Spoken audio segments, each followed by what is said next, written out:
Qualcast Nation, this is a bonus episode, a conversation with the one and only Cathy Kyeremanteng, my wife, neuro-psychologist, mother supreme of our three wonderful kids. And we had this impromptu conversation after doing the promo for the Resilience Conference on September 27th, 2 p.m., solvinghealthcare.ca/resilience. And we just started talking about life. We started to talk about COVID-19. We're talking about the struggles that we went through, talk about the numbers, testing, what the future is going to look like, what the fall and winter is going to look like, why it's creating some anxiety in our world. And yeah, we just get real with y'all. It's just an authentic conversation that Cathy and I had. And she co-hosted one episode with Haley Harlock back in the day, and people were saying maybe she should take over Solving Healthcare. So, here's you're going to get another chance to see Cathy shine. So without further ado, Cathy Kyeremanteng. Welcome to Solving Healthcare. I'm Kwadwo Kyeremanteng. I'm an ICU and palliative care physician here in Ottawa and the founder of Resource Optimization Network. We are on a mission to transform healthcare in Canada. I'm going to talk with physicians, nurses, administrators, patients and their families because inefficiencies, overwork, and overcrowding affects us all. I believe it's time for a better healthcare system that's more cost-effective, dignified, and just for everyone involved.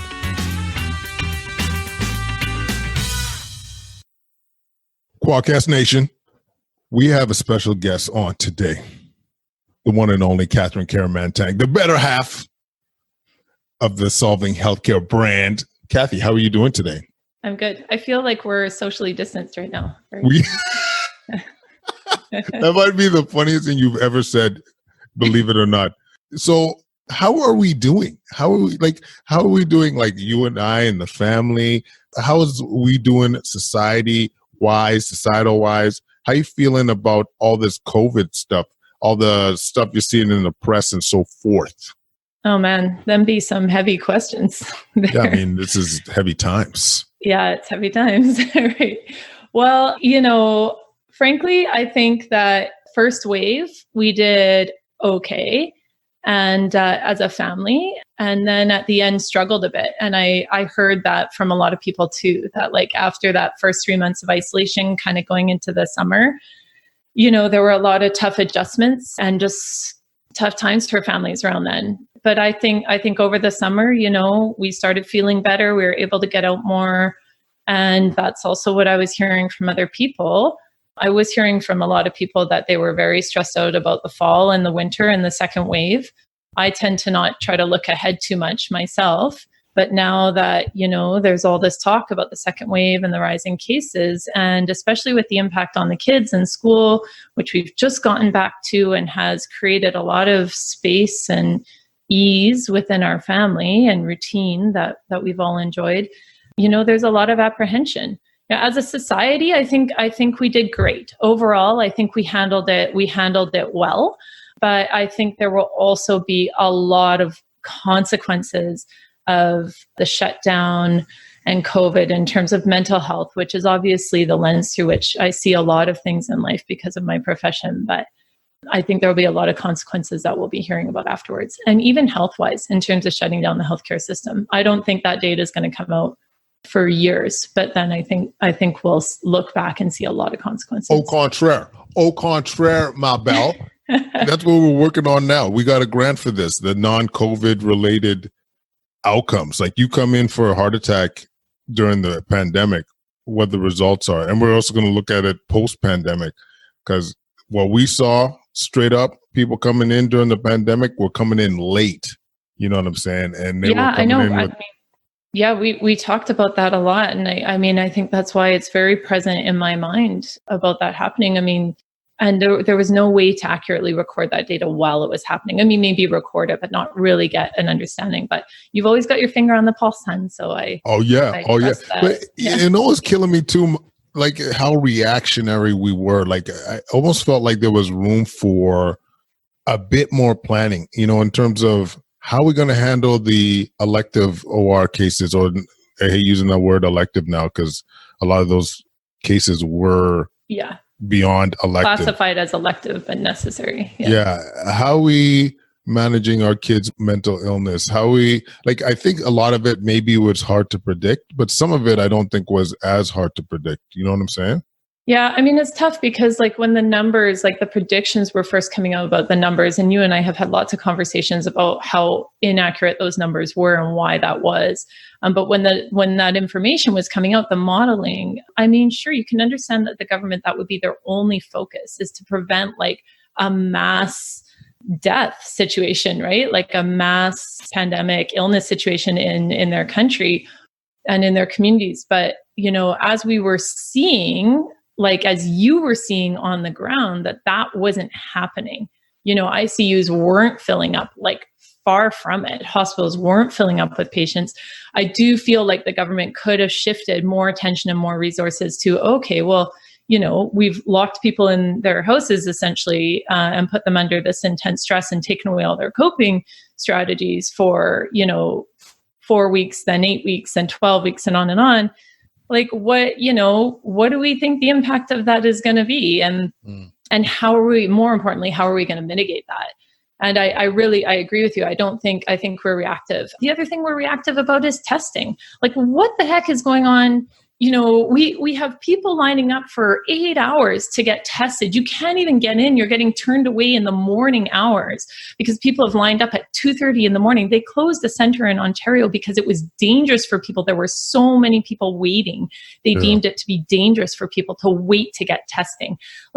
Did we not anticipate that when kids were sent back to school and runny nose was one of the symptoms that prevents kids from going to school, that we were going to get a mass influx of people going to these testing centers?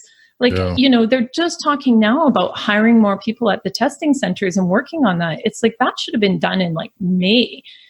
So I do agree with you that, we're quite reactive and also that we're just slow moving. We're slow moving in terms of change, which is unfortunate because people have been, the public has been forced to be fast moving in terms of change, but the government still shows that it's slow moving in terms of change. And that's, I think, I don't know. That's one of the things I was most proud of the hospitals that I was working at, to be honest with you, is how nimble they were. You come across new evidence for this approach for dealing with COVID patients on ventilators or needing high flow oxygen.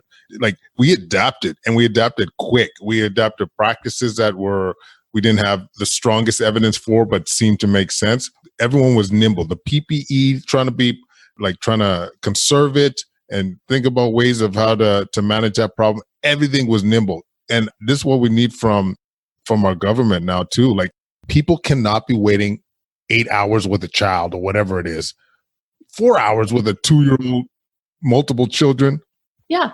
What's going to happen when it's minus 30? Yeah. People can't wait outside in lawn chairs when it's minus 30 with a baby who has a fever. Do you know what I mean? Yeah. They have to find a better way to do it. And I know they're talking about pharmacies and the spit or sputum test, whatever, but it's not happening quick enough. And like you said, it's all reactive. It's all happening after it needed to be in place. Why weren't they testing these spit tests alongside the nasal swabs in June? When other countries were already using them. Yeah. So why isn't there a nurse in every school? What exactly? Kids. Imagine this. Kids got the sniffles. Oh, let me just swab you before going home. Yep. Bam. Put you Bob is your second cousin, or Larry's your uncle outside. Yeah, I don't know. I just think some big change in terms of testing needs to happen quick. And I think there are mental health services, virtual mental health services available through the government of Ontario that people can access. And the people don't know about these services. And so I just think that there needs to be more attention put on other things besides how do we keep people distanced and everybody wear a mask? Okay, that's important, but we're all kind of getting that now. Let's focus on more attention on other things. Let's move them quicker. Yeah, it'd be smart actually. If you think about, hey man, who knows what November is going to look like. If your kids are going to be stuck home for 2 weeks intermittently, and there's a lot of kids struggling right now. I mean, we're going to talk about it at the conference too, but Adrian's seeing a lot of kids struggle, families struggle. What are the resources that we're going to talk about? Like we were on, we saw the part of that Prime Minister address. Did you see the whole thing? Yeah, pretty much watched the whole thing. Did he touch on mental illness? No, I don't think he touched. I think he just touched on like, we're going to take care of Canadians. Like you've been, it's been hard on people. Well, what else are you going to do? Well, no, I know. I mean, the whole speech, I mean, it's just a typical political thing. Speeches are vague. Like you said it in one of your TV interviews, you said the devil's in the details, right? So like you can stand up there and say like, we're going to take care of Canadians. And they listed some things they're doing, some financial programs that they're continuing, which is fantastic. I mean, that's huge. And he can't say everything in a speech. No politician can, every little detail, right? But like release that quickly, what the plan is, and have specifics. Use programs that are already running and support them. Like don't reinvent the wheel. Don't put money into, trying to find a bunch of new stuff, which takes time. Like use the programs that are already working and put more money into them and get help. That's a good Publicly point. fund mental health. Publicly fund psychotherapy. Yeah, man. Why not give people a benefit? They're publicly funding prescriptions. People are struggling with mental health right now. Why not give people, okay, you get the CERB or whatever. Why don't you also get, $1,000, $2,000, $5,000, whatever, of publicly funded therapy during this time? I don't know. Oh man, I mean, you don't have to give them the money. You just fund the therapy. Like, that's what I mean, yeah. Yeah, just, I mean, if you talk about 80-20 when it comes to, or efficient, like get a biggest bang for your buck. I know I'm married to you, so it's biased, but you deal with somebody's mental health, man, everything gets better. Their health, their physical health, their well-being, their productivity, it trickles down into a family. Like you got a mom or dad that's depressed. Think about how, you got like 3 kids, 4 kids, how that trickles down to your household. You know what I'm saying? Like not having a family member that's engaged, like the queen or king of the house. You know what I'm saying? Yeah. Like I think it's just such an easy, like biggest bang for your buck personally when it comes to healthcare that is not already publicly funded. There it is. And the earlier you give people the tools, the earlier you intervene when people are stressed out in a stressful circumstance, the more you prevent the longer term negative outcomes of that, the more you prevent the development of a diagnosable mental illness. We saw this when I was working at the family health team, and we shortened our wait times by offering urgent therapy services to people, by interacting with people even by phone right away, rather than have them sit on a wait list for 3 months or 6 months, by giving, identifying the people that were in acute need and giving them coping tools and check-ins right away. Then we would call those people back 3 months later and they were like, no, actually, I'm doing okay. And maybe one more check-in and I'll be fine. Instead of before, we were calling people back 3-6 months later and they were suffering. They were off work. They couldn't get through. And that's just the truth of it. It's hard, right? And if you have the support early, maybe you can get over that hump before it becomes a mountain. Yeah. It's a very, very good point. It made me think too. I mean, once again, thinking about your future, thinking about the problems that Canadians are going to have, which this is going to be a big one. We even hear that, if you look at overdose cases in BC, that they've ramped up. I mean, the other thing too, you brought up this point. I can't shake it. The testing thing. It's a good point. Like if I were in charge, okay, because the testing is going to be our future, to be honest with you. So if we want to get back to some real life, you imagine you do side by side, like you said, you get 9 sample, from Denmark, from England, from US, you get all these companies, you just test them head to head with your current platform. Yep. And just this rapid test seemed to be a little less accurate, but we got the response and, in 10 minutes, we should go with this and maybe, low risk population. There's ways of dealing with this. And I don't think that one was too hard to wrap your head around. And the fact that it's now, we don't have this yet, and it's all over the world. This is still so crazy to me.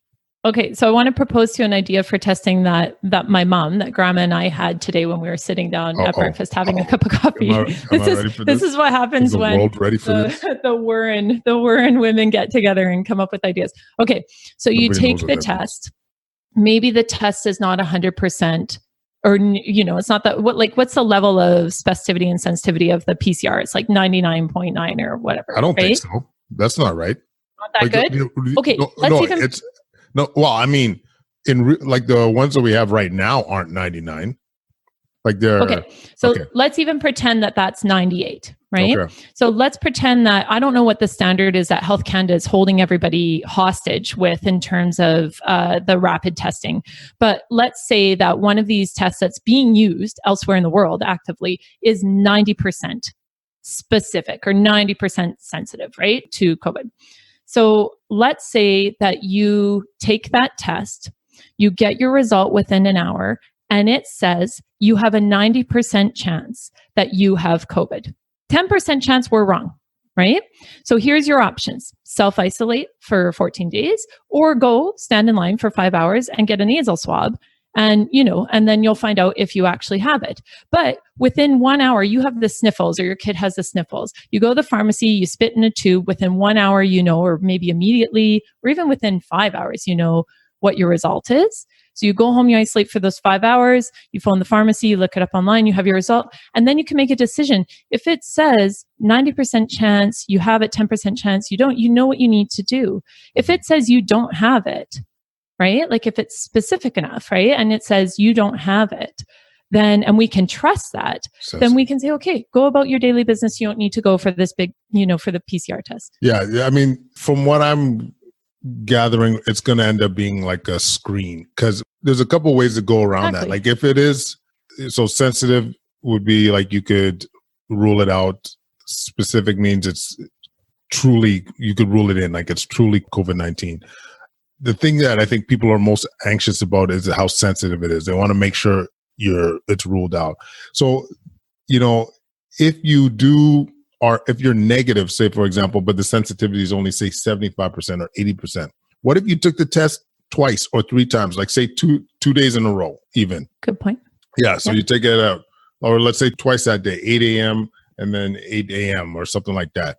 The fact that you have 2 negative tests really reduce your chances of truly having it. You know what I mean? Like there's ways around this shit that I just think that I don't know if we're dancing with. Like I want somebody to go, I want Tam. Has anyone asked Tam and just said, what is the holdup here? What is it? Are they holding off for Spartan? They said they want to make sure they're not going to. So I don't know if it's TAM, but Health Canada has said, we're not going to prove anything that endangers the lives of Canadians. So I guess it's true what you're saying is that they're not so much afraid of false positives, right? But they're afraid of false negatives. Yeah. So I agree with you. So if you're symptomatic anyway, like actively symptomatic, then if you get a negative result from the screen, then if you're still symptomatic 24 hours later, you're required to go back in. Or it's recommended you either keep isolating for 14 days or you go back in and you take a second test. Because the truth is that probably the false negatives for some of these tests, probably some of it's going to be error, maybe error in sampling or error in the test, but some of it might be viral load. Yeah. So your viral load might change over time, especially if, you're newly sick and then you continue to develop more and more symptoms. So yeah, the next day, you're still 24 hours, you're still having more symptoms are worsening, then maybe you go in and get the full test, or maybe you go in and get another screener. I don't know what the cost of all this is, but when we're putting billions of dollars into the economy, I think they can probably kick some money towards some sort of innovative idea for screening. Cost is not an issue here, man. Like it is always an issue, but if you think about the cost of people being off work, the decreased productivity, the amount of people coming off school, engaging overtime and stuff like that, it's not even, I don't care what it's not, I'm pretty sure it won't compare. But yeah, man, I just think, as you said, we just need to be you don't have to aim for perfection, and back to your point too, if you're having, maybe the ideal scenarios is for people that have low pretest probability, i.e. less likely to have COVID, but they want to be sure. You know what I mean? If you're having symptoms that are pretty black and white, go get the normal test. You know what I'm saying?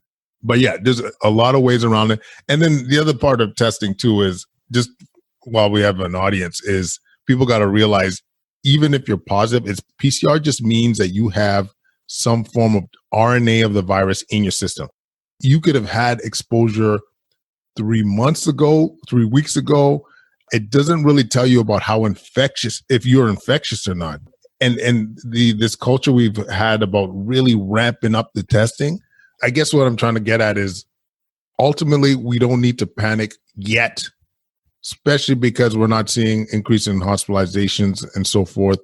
But what we are getting from the media is a lot of panic. You know what I'm saying? Oh my gosh, even like from the public health and even from Ford, I feel like a lot of the statements have been very like sort of public blaming and shaming over like, oh, you guys are getting together at parties and, you know, all these like small gatherings and being outside and being too close, like people aren't listening to public health advice. Like that's sort of the approach that they're taking, instead of saying like, actually, what we need so that people can do these things is some sort of better testing system. You know what I mean? And we understand that all of you guys out there that are doing your best, but you're tired. You're tired of having to isolate and stay away, and you had a good summer and you got used to that. So we know it's hard to change back, so here's what we need you to do now, as best as you possibly can. And we are going to work on our end to push harder to get testing into all pharmacies, not 60 pharmacies in the province, all pharmacies. Like it just, I don't know. I just feel like there needs to be more responsibility on the government side for all of this. Yeah, exactly. Like everyone do their part. It doesn't have to be all shame and gloom, but let's be active. Let's like a positive, I don't know if it's positive psychology. I'm talking out of my ass. Absolutely. Here's what you can do, right? Yeah. Not like here's what you can't do or here's what you're doing wrong, but here's what you can do to help. And here's what you can do for yourself. And I agree with you completely. And I mean, I know that you and I have a different viewpoint from a lot of people out there and a lot of people that we know. But I think part of that comes from the fact that you are in the hospital, literally on the very front line of this, like literally in the ICU treating COVID patients. And there aren't many or any for a lot of this time. So, when you hear the numbers are going up in terms of testing and rates of testing and all this kind of stuff, and then you see the numbers of hospitalizations stay down here when numbers were lower or very close to that relative to the amount of positive tests, I just think that information needs to be factored more into the government's response and into the messaging that they're sending out there. It's not a side note. It's a fact of this. It's a stat that's important. Yeah. If 20 to 39-year-olds are getting this and they're getting the sniffles and they're getting immune, I mean, there's this question about reinfection. I get that, but they're building some immunity to this. They're not getting as sick. They're not going to hospital. Even people going to hospital aren't presenting as sick. Like that's a big important part of decision making in terms of what we do as a society. Because I think it's important to like be authentic and just be honest with what's happening, because I think, and maybe the government is factoring all this, public health is factoring all this, and they just don't want to articulate it because they think people are going to go crazy. But it might get confusing, right? Yeah, it might get confusing, but it's important.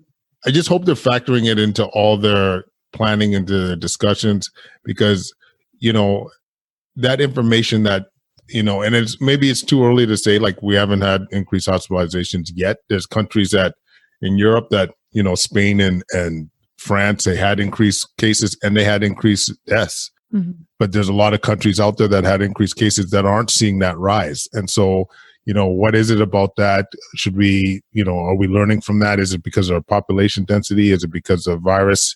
Like, there's less viral load because we're all masking, let's have that discussion so we can learn. And I mean, maybe it's happening behind closed doors, but certainly, as a doc and family person, I would love to hear that discussion. You know what I mean? Like, knowing I'm sure that they are considering this because they mention it. Like even Tam, I think I read one of her speeches recently, and she mentioned it in that, or her press releases, that, we're not necessarily seeing the corresponding increase in hospitalizations, which is a good thing. I mean, I get that they're afraid that this thing will go totally exponential. And like everybody's afraid of the Italy thing, where the system gets overwhelmed. I get that. So they want to keep the numbers down in general. But I have no doubt that they're thinking about it and that they're watching it. But I mean, in terms of decision making going forward, I agree with you. I don't hear that it's being factored in. And, maybe this is just us wanting to hear that it's being factored in because we believe that that's an important part of the decision making.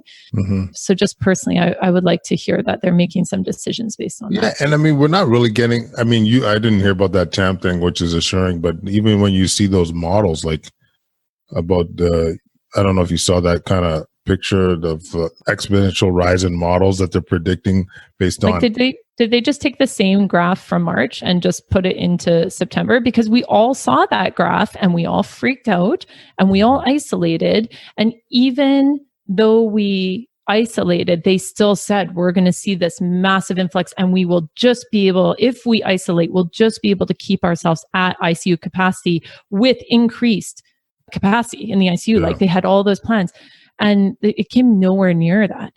So the fact that they're going back to those models, just personally, it's hard to trust it. And I don't want to tell the public not to listen to public health advice. That's not what I mean. But the modeling is flawed, clearly. Like if you modeled anything in business for that or anything else in public health for that, and you made decisions based on those models with the track record that they have, I mean, nobody would listen to it. Yeah.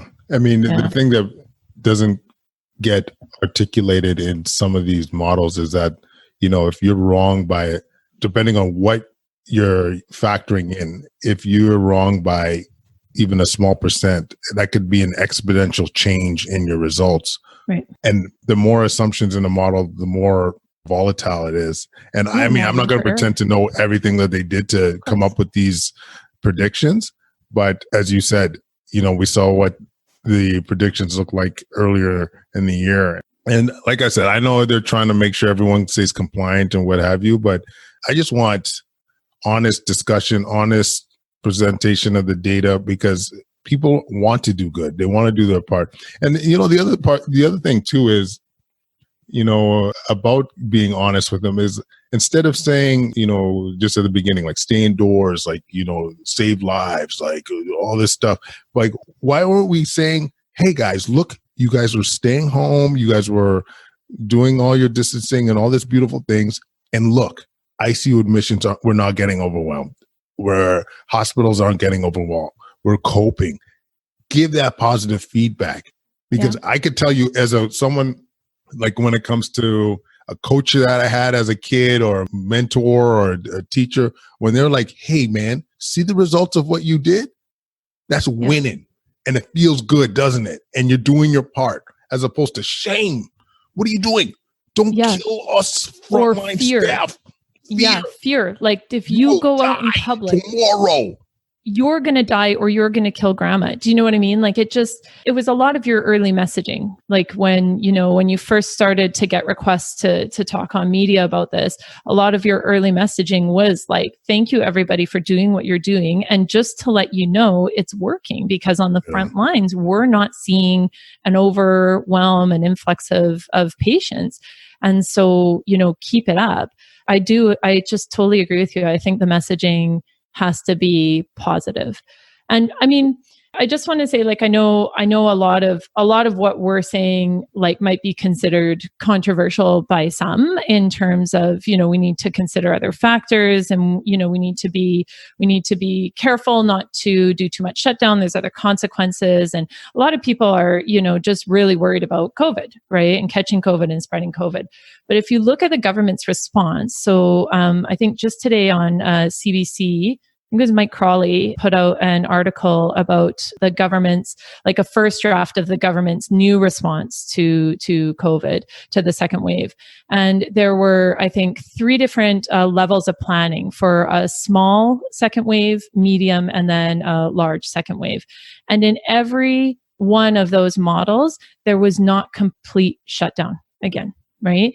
It was talking about like, closing down high risk, high contact businesses, like gyms or restaurants and that, like some of Quebec has done again. Strip clubs. Yeah, definitely. High transmission. We know that from personal experience. So that's not scientific. That's just personal. But that was a joke, by the way. We needed to qualify that? I just want to make sure. So. Yeah, you never know. Okay. Yeah. But I was reassured to see that because like some of what we're saying, like sometimes when we talk with people, they're like, oh, you guys are a little bit out there and you're not, sort of careful enough or whatever.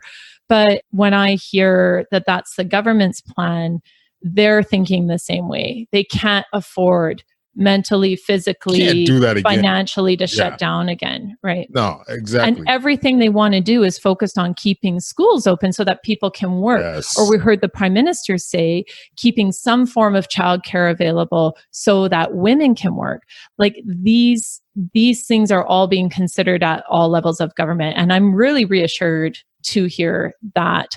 I think in that way, they seem on the same page that as bad as a second wave can be, we have to take a novel approach this time. Yeah, I love that actually. I will give some, you'll hear some negativity, but we should give some props to the government to having that foresight and that realizing not just from I'm sure it's not just because of the economics, but just the overall impact of shutting down everything is devastating, especially we talked about the health as well, like shutting down ORs and all that stuff. Like it's exponential how bad that could be. Yeah. So that's actually, that is really reassuring. And then I just want to say to people that are like, because I do get this a lot saying like, hey, you should really be pushing, like, why are you being positive? It's, we should be scaring people into compliance and all that kind of stuff. And I'll just be like, as you alluded to, recognize this is what, like, we live this. Our family lives this. Okay. And it's not just me, but I'm coming home after, intubating someone with COVID. Tell me that the family isn't a little bit anxious or whatever on the impact for myself or the family. Like when we say that we should have a holistic approach to this thing, I think it comes from a good place and it comes with some street cred. You know what I mean? we're not some bureaucrat sitting in an office with a government job that is not being impacted by shutdown and so forth because I'm getting a full salary. Like this is coming from a holistic, real background. And I just got to say something because, I'm just getting tired of people with all these opinions. Like you're allowed your opinion, but you push the agenda so hard when you're not in it. You don't see it. You don't see what the COVID patients are like. You're not seeing how they're getting through. You're not seeing, the impact of families that are living check to check and they're barely getting through because they don't know when the kids will be back to school. They can't figure out childcare, all this kind of stuff. I think there's a lot of, I don't know how to say it, like unwarranted opinion on a lot of this stuff. And it just, I don't know. I think everybody has an opinion. I mean, that's the truth about any matter, but especially about these strong matters, right? Like these big, impactful matters. And I think everybody has their own valid opinion based on their situation. But I agree with you that I have also felt a bit alienated from other people who have strong opinions about what we should or shouldn't be doing. When, I see you coming home or you send me a picture of you in the hospital and you're in like full like hazmat PPE because you've been treating patients, and then you're coming home and, we have people at risk in our life, in our home, and, not high risk, like not significant risk, but people who would be considered more at risk. We have a young family, and we are in this. I just really have felt like from the beginning, we've just had to accept. Maybe lots of families did this, but like from the very beginning, my impression, looking at all the data and what we were hearing was like, we need to be fully prepared for you to get COVID. Like I needed to have a plan for how we were going to isolate within the house and who was going to take care of you. And if I was sick, who was going to take care of the kids? And like, we had to be prepared and we had to accept that higher level of risk from the beginning. Maybe that made it a little bit easier for us to just kind of, okay, we're at risk. We know it, now we have to figure out how to get through. And maybe that helped us to build that resiliency and to cope through it a little bit. I'm just dropping on the summit nice there. Plug. Yeah. But I do agree that, like, I mean, you and I have talked about this, that we've both felt a bit alienated when we hear from other people that, we need to be more cautious, or our opinions are like a bit out there and a bit too, I don't know what to call it, but like loose or whatever. What's that? Conservative? No, not conservative. Yeah, like we're not conservative. We're like unconcerned. Yeah. We're too liberal with the ideas about what we should be doing. And I just have felt like sometimes when I hear those opinions from people who haven't actually faced it head on as a family, who, like you said, have been able to work from home on their full salary, like kind of work from home on their full salary. And, with a little exposure, it's hard to, yeah, man. It's hard. It's pretty invalidating to what we're going through. Oh man. And remember, maybe I shouldn't say this. Remember that someone wanted to drop off like some jubes at a neighbor's house, and they're like at the mailbox, like not enter. This is the height of COVID. Drop it off and just be like almost like a packaged treat or something for the kids. And they're like, well, we shouldn't, like, that's dangerous or whatever. No, but like somebody outside of that situation this was on like a group chat, and somebody outside of that situation, so not even the two people involved in discussing about exchanging this treat, somebody outside was like shaming, we shouldn't be doing that. And yeah, I mean, I can't even talk about this one. I know, this but is so infuriating. We did and said like, yo, like it's no more dangerous than getting something from a store. And when we were still going to pick up stuff at like, Loblaws or whatever, and people were just like attacking and saying like, hey, be careful and all that stuff. I'm like, listen, like I said, we're coming with the street cred, dog. Like, don't be fronting like we don't know what we're talking about. You're not getting COVID by some kid passing, like not even passing it to you, leaving it in your mailbox for leave it on the step for 3 days, if you need to, like God. Whatever. Like people were being more careful back then. I get that. So I think that's it. And I think it's not, it wasn't even the fact that somebody said, oh, we need to be careful, but it was the fact that when you and I both said like, look, I think that's pretty low risk if you look compared to some other situations like we're in. At that point, we were going to grocery stores and not even masking. Yeah. Nobody in the grocery store was wearing a mask. No one was wearing masks. That's no true. one was wiping down carts. Like that wasn't even a thing, right? Yeah. So if you look back on it, it's like probably exchanging those jujubes or whatever it was probably low risk. But I don't think other people had that same perspective. And then when people got sort of attacking and angry but people were talking from a place of fear, and people are continuing to talk from a place of fear about that and to react from a place of fear. And I think we need to be very careful about our messaging around fear, right? Which is what we're talking about with the public health, and sort of tampering some of this messaging with like, no, we aren't seeing the increased hospitalization. So we're actually, in that regard, we're doing really well. We just need to be really careful as health professionals, and the government needs to be really careful about creating that sense of fear, because when people make decisions from a place of fear, and when they react in relationships, interactions from a place of fear, like we saw in that like microcosm example of that, it gets irrational. We're not considering the other. It's not very kind and friendly. It's right? not very compassionate. It's not compassionate. That's a good way to put it. Yeah. Yeah. And we all need to know, like, everyone will have their different opinions. Some of the best memes I've seen on the whole COVID thing is like, if you choose to send your kid to school, okay. If you choose to keep your kid home, okay. If you choose to wear a mask in public everywhere you go, okay. Like, everybody is going to make their own decision, and we're going to make ours, but let's not get critical of other people for what their decision is. Yeah, you know what? I like that a lot because I think as long as you're following the public health guidelines. Yeah, exactly. Like I like that a lot. Like just have that empathy, have that compassion. People have different risk tolerance, and often you don't know what's going on in their lives. Like I had to change this one up a bit too. Like when I would see people wearing their masks in their car, I'd be like, "What are you doing?" But who knows? They could have came out of the Costco and not wanting to take off their mask because their hands are dirty. They could be an Uber driver.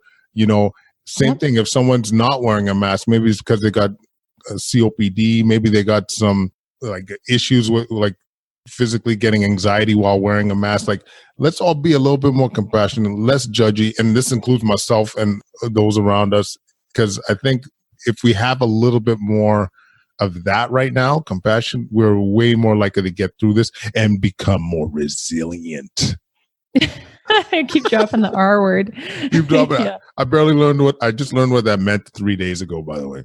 Well, I was going to say, like, resilience is a really interesting concept, and it's not something I think that we talk a lot about, like, as a culture, as a society. And like, even in psychology, like, we talk a lot about coping, which is like reactive, right, to the negative event, but resilience, which is like a positive psychology word, like sort of anticipating and preparing yourself for being able to get through that. And, it'll be, I mean, that summit, and I know we weren't doing this to talk about the summit, but that summit's going to be really valuable. Oh, I mean, so Michelle's episode's out right now, and man, just the idea of using a lot of these tools as, like, think of it as an exercise for when you do have those obstacles, you have that more stretch. You're able to withstand the adversity more. Like does that make sense? Withstand the adversity? That doesn't, withstand the adversity, the struggle, the challenges. And I just think in general, our society is a little bit less resilient than it was years ago. But I think for that reason, having this now during a pandemic, I think is going to have a lot of benefit for a lot of people. So, well, and if you look at it, like, I mean, this was brought up at the beginning of the pandemic, and even the Prime Minister said it in his speech, like, we have had generations in the past who have gone through major international life-changing events, right? And us as a country, Canada, has not, on a whole, right? And obviously, regionally, people have gone through devastating things, but as a whole, as a country, and something so long lasting, right? So we need to start talking about resiliency again. And we need to know that, like, just like people were able to get through World War II with consequences, with struggles along the way, like, no doubt it was not easy, but they were able to get it through. And we consider that one of our greatest generations, right? The people that came through that. We can do that here. The fact that we've gotten through a first wave, I know you said, like, we're less resilient than we were, years ago. I would agree with that. But on a whole, I would say that after that first wave, when I see people out there, when I talk with people, I think as a whole, on average, we are building resiliency through this. We are prepared for another event. Is it going to be good? No. Like, am I dreading the winter? Do I have apprehension about it? Yeah. We talked about this the other day. I'm like, what are we going to do if everything shuts down? Like, how are we going to get through? And it creates anxiety in me, but we have tools and we know we can do it.